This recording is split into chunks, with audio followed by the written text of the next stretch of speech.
शरद पवारांच्या राष्ट्रवादी काँग्रेस पक्षाला आता नावासहित नवीन चिन्ह सुद्धा मिळालंय। राष्ट्रवादी काँग्रेस पार्टी शरदचंद्र पवार या नावासहित तुतारी वाजवणारा माणूस हे पक्षचिन्ह निवडणूक आयोगाने बहाल केलंय आणि पुन्हा एकदा शरद पवार नवं चिन्ह लोकांमध्ये पोहोचवून निवडणुकीच्या रिंगणात उतरण्यासाठी तयार झालेत। पुन्हा म्हणण्याचं कारण असं, शरद पवार यांच्यासाठी नवीन चिन्ह घेऊन निवडणुकीला सामोरं जाणं ही बाब निश्चितच नवी नाहीये। त्यांचा इतिहास पाहिला तर पवारांनी आजवर अनेकदा वेगवेगळ्या चिन्हावर निवडणूक लढवल्या आहेत। केव्हा केव्हा असं झालंय पाहूयात।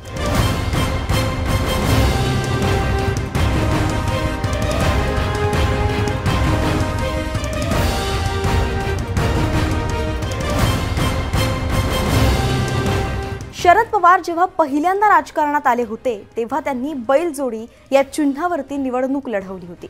1967 ते साल होतं।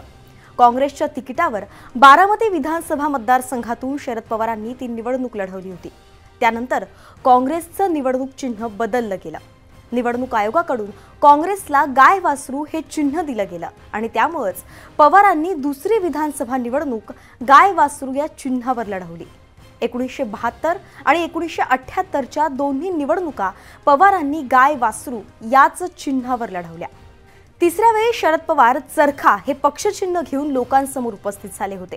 आणीबाणीनंतर काँग्रेसमध्ये फूट पडली। डी देवराज यांनी काँग्रेस यूची स्थापना केली।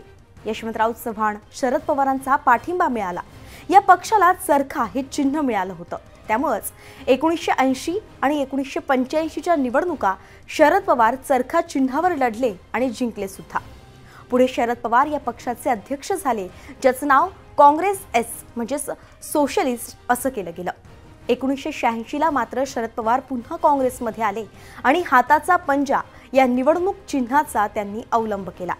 यानंतर 1999 पर्यंत पवारांनी सगळ्या निवडणुका काँग्रेसच्या पंजा याच चिन्हावर लढल्या।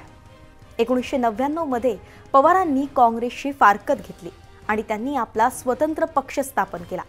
राष्ट्रवादीची स्थापना झाली आणि पक्षचिन्ह मिळालं घड्याळ। तेव्हापासून ते आजतागायत पवारांनी सगळ्याच निवडणुका घड्याळ याच चिन्हावर लढवल्या। मात्र आता हे चिन्ह त्यांच्या पुतण्याकडे गेलंय आणि वयाच्या 85व्या वर्षी पवार पुन्हा नव्या चिन्हाचा स्वीकार करताना दिसलेत। आता शरद पवारांना तुतारी हे चिन्ह मिळालंय। तुतारी हे वाद्य आक्रमक सेना जेव्हा युद्धाला निघते तेव्हा वाजवलं जातं आणि एखादं युद्ध जिंकल्यानंतर युद्धावरून परत आल्यावर सुद्धा तुतारी वाजवली जाते। विशेषतः महाराष्ट्रात छत्रपती शिवाजी महाराजांच्या दरबारात तुतारी हे वाद्य लोकप्रिय होतं। तुतारी वाजवल्यानं एखाद्या विशिष्ट कार्याची किंवा युद्धाच्या तयारीची सुरुवात व्हायची। या ऐतिहासिक महत्त्वानुसारच शरद पवारांनी तुतारी चिन्हाचं स्वागत केलंय। तब्बल 40 वर्षांनी शरद पवार रायगडावर पोहोचले आणि या चिन्हाचं अनावरण त्यांनी कार्यकर्त्यांच्या समवेत केलं। पण शरद पवार या चिन्हावर निवडणूक लढवणार नाहीत, कारण यापुढे आपण कोणतीच निवडणूक लढणार नसल्याचं त्यांनी आधीच स्पष्ट केलंय। असं असलं तरी पक्षाच्या पुढच्या वाटचालीसाठी हे चिन्ह जनतेपर्यंत पोहोचवण्याचं आव्हान पवारांसमोर असणार आहे। आधीच्या प्रत्येक नवीन चिन्हासोबत पवार लोकांमध्ये गेले आणि प्रत्येक वेळेस त्यांनी विजय प्राप्त केलाय। पण हे पाहताना राजकारणातील तेव्हाची परिस्थिती आणि शरद पवार यांच्या उमेदीचा काळ या गोष्टी सुद्धा पाहाव्या लागतील। पक्षाची आताची परिस्थिती आणि पवारांचा करिश्मा कितपत राहिलाय याकडे दुर्लक्ष करता येणार नसल्याचंही तज्ज्ञांनी म्हटलंय। या सगळ्यांचा विचार करता यावेळी पवारांना किती यश मिळेल हे येणाऱ्या काळातच पाहावं लागेल। तुम्हाला काय वाटतं? शरद पवारांच्या या नव्या चिन्हाबद्दल आणि या चिन्हासोबत ते निवडणुका जिंकतील का? लोकांपर्यंत हे चिन्ह पोहोचवण्यात शरद पवार यशस्वी होतील का? आम्हाला कमेंट सेक्शनमध्ये नक्की सांगा आणि अशाच माहितीसाठी न्यूज 18 लोकमतला फॉलो करायला विसरू नका।